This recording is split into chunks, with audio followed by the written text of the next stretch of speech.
Meanwhile, we are looking at bipartisan lawmakers and their efforts to bring down big tech.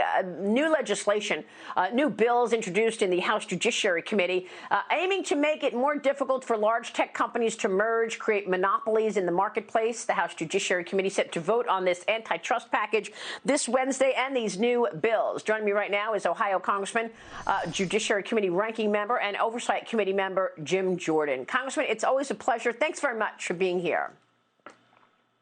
You bet. Good to be with you, Maria.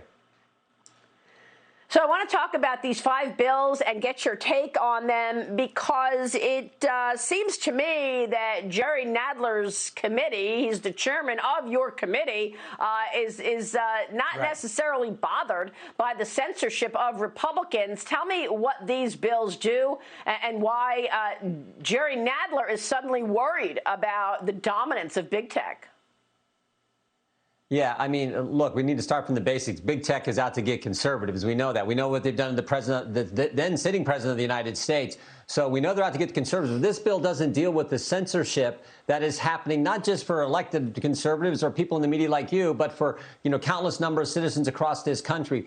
I think what these bills do very clearly is they marry up big government with big tech, and I think it's going to make the situation worse. Right now, it's just going to impact 4 companies: Amazon, Apple, Facebook, and Google. But the definition, I think, will quickly include companies like Walmart, Tesla, and you know how government is. Once they get a handle on, once they get their foot in the door and get a chance to regulate companies, they're just going to want to expand that power. And we know the person who just went in as head of the FTC just this week worked for Jerry Nadler and David Cicilline, the Democrat impeachment managers who were sponsoring this package of legislation. So that's what makes me very nervous. What we need to do is take away their liability protection and break them up. 2 simple things. That's what Republicans are going to focus on doing. We've introduced that first piece of legislation last week as well. So that's where we need to go. But I don't think Democrats want the same objective that you do, your viewers do, and most of America does. So, one sort of red flag here is Commissioner Becca Slaughter and her tweets. And she tweeted about the need to use antitrust law to address systemic racism. Okay. Connect the dots for me here, Congressman. Systemic racism and antitrust. No, there is no connection, but Democrats want to use the power of the regulatory state, the power of big government, particularly the Biden administration, to further control the economy and limit speech. I mean, think about this. Do we really believe the same Democrat Party who's introducing these pieces of legislation, that they're the same Democrats who wrote a letter to the big carriers saying, take Fox News and Newsmax and One American News off your platform? Do we really think they care about the censorship of conservatives? So that's the part that gets me. And remember, the sponsors of this legislation are 4 Democrat impeachment managers. They don't have the objectives in mind that you and I do when it comes to big tech. We need to break big tech up. We need to take away their liability protection. That's simple. That's not what this legislation does. And that's why we have to push our alternatives and get those bills enacted into law. So you want to bring big tech down to size, but you don't agree with these bills being introduced in judiciary. Am I right to say you're going to vote no on these bills? Yeah, well, there's a package of 6. There's a couple that may be okay. One is a venue bill that says, you can't just shop around the venue where you want to have cases when someone brings an action against one of these big tech companies. But the package as a whole is bad, and most of the legislation in the package, certainly 4 of these bills, very problematic. The empowerment they give to the Federal Trade Commission to run companies. And the one bill has secret committees that aren't subject to any type of transparency that will advise Becca Slaughter and the folks who, and Lena Khan, who's now the FTC chairman, that will advise them. So that is not how government is supposed to operate. I mean, you think about what we also learned just last week. We saw where the IRS was somehow confidential taxpayer information was leaked. We want to give more power to these agencies? Come on. Yeah, I want to ask you about that in a second, but you just mentioned these secret committees. That is Representative Scanlon's Access Act. Her bill creates technical committees to oversee these companies. In other words, there's going to be a secret committee telling Amazon and Facebook how to operate their businesses. And how come it's just those companies? What are the sort of measures or metrics to identify who's involved? Can Walmart also be, shown how to oversee its business by these secret committees?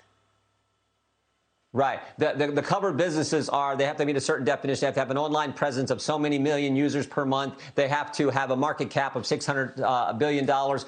Or sales of that amount of money. So Walmart is really close. Microsoft is close. Tesla's not too far behind that market cap. So I think they're going to be captured pretty soon. But you're right. This bill sets up secret committees for each covered business. So it's not just one secret committee giving advice to the FTC. It's one for Amazon, it's one for Apple, it's one for Facebook, one for Google, soon to be one for Walmart, soon to be one for Microsoft, Tesla. That's how it operates. And so, again, at the sole discretion of the commission, so they can put however many people they want on there, however they want to design this, and we don't get to see. So I don't think that's how we really want to have business operating in our great country.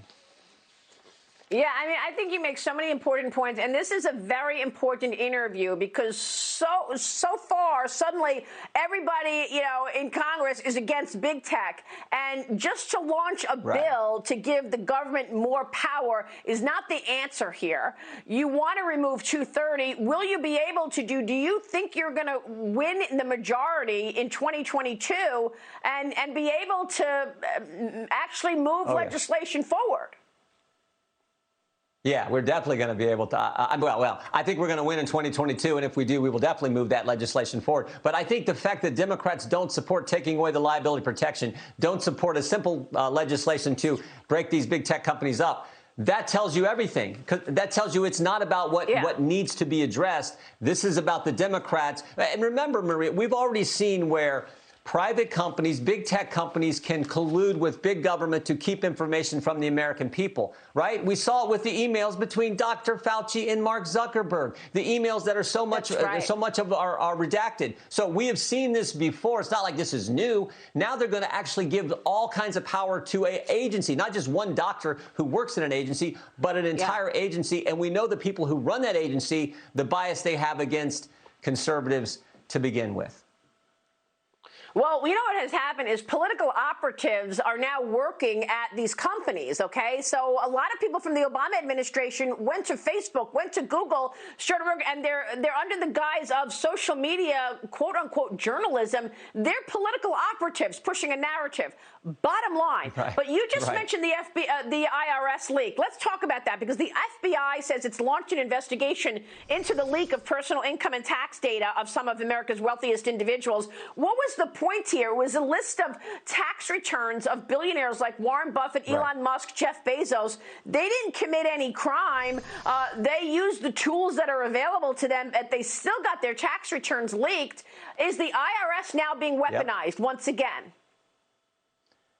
Once again is the key phrase there, Maria, because remember, it was during the Obama-Biden administration where the IRS systematically targeted conservative groups. They did it for a sustained period of time. We caught them. We exposed it. No problems during the Trump administration with the IRS doing things to taxpayers. And then, shazam, here we are just a few months into the Biden administration. I love what the Wall Street Journal op-ed said a week ago. They said, well, that didn't take long. So now we're right back to where we were in the Obama-Biden administration with problems at the IRS. So yes, this needs to be investigated. And the timing of this information going public, I think, was no surprise. It was there to make sure, or frankly, to help the effort that the Democrats are trying to raise taxes on the American people.